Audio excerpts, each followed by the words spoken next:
Bonjour, alors là je vais vous présenter la carte qui s'appelle le pendule. Le pendule, c'est un exercice pour l'automassage.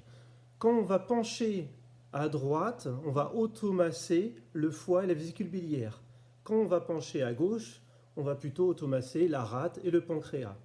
Alors c'est des mouvements qu'on va pouvoir faire de droite à gauche tout en respirant et en utilisant soit des poids ou soit une barre. Je vais vous montrer comment l'exécuter tout de suite. Alors soit on prend un bâton et dans ce cas-là on va le mettre derrière la tête en se tenant bien droit, on écarte les jambes et on ne va pas bouger au niveau du bassin, on va seulement pivoter à droite et à gauche tout en respirant. Donc le mouvement c'est vraiment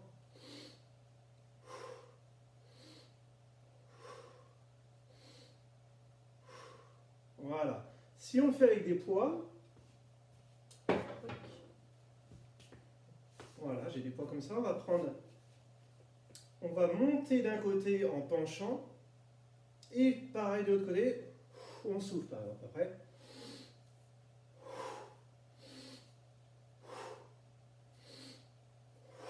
On essaie d'aller bien loin sur les côtés à chaque fois. Et d'un seul coup, on va inspirer d'un côté, souffler de l'autre. Et si on fait par exemple 30 mouvements, on va faire 15 mouvements en inspirant d'un côté et en soufflant de l'autre. Et après, on inversera. On inspire d'un côté et on expire de l'autre. Jusque-là, c'est clair. Alors, par exemple, si je fais 5 mouvements de chaque, ça ferait...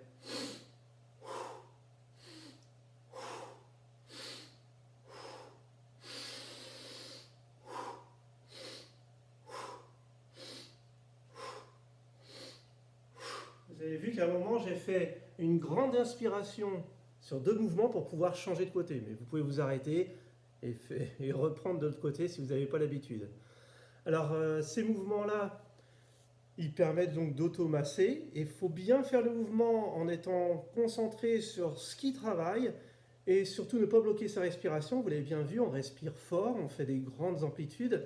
Ça permet aussi d'apporter plus d'oxygène, d'être en suroxygénation et c'est très bon pour le cerveau, qui est un gros consommateur d'oxygène, mais aussi pour toutes les cellules. Donc ça, c'est important. Ensuite, il ne faut pas bouger le bassin, comme je disais, et pas non plus se pencher en avant ou se pencher en arrière. Bien être dans l'axe, et on bascule seulement sur le côté le plus bas possible, à gauche et à droite. Alors là, voilà, vous faites, on va dire, si jamais vous êtes essoufflé au bout de 10 mouvements, bah vous arrêtez à 10 mouvements, et vous faites une petite pause pour reprendre votre souffle, et vous refaites 3 fois l'exercice, donc 10 mouvements, et encore 10 mouvements. Vous pouvez faire 20, 30, 40 mouvements sur celui-là, parce qu'il est assez dynamique, assez rapide. Vous pouvez faire, voilà, si vous faites 30 mouvements, vous faites 30 mouvements. Vous faites une petite pause, vous reprenez votre souffle, vous refaites encore 30 et encore 30. Ce sera toujours 3 séries la plupart du temps, voilà, c'est très régulièrement 3 séries à chaque fois. Voilà, je vous laisse exercer, profiter de cet exercice et de ressentir après les bienfaits. C'est vraiment la régularité qui va faire que vous allez avoir les bienfaits petit à petit qui vont arriver. Voilà, bonne pratique, à bientôt.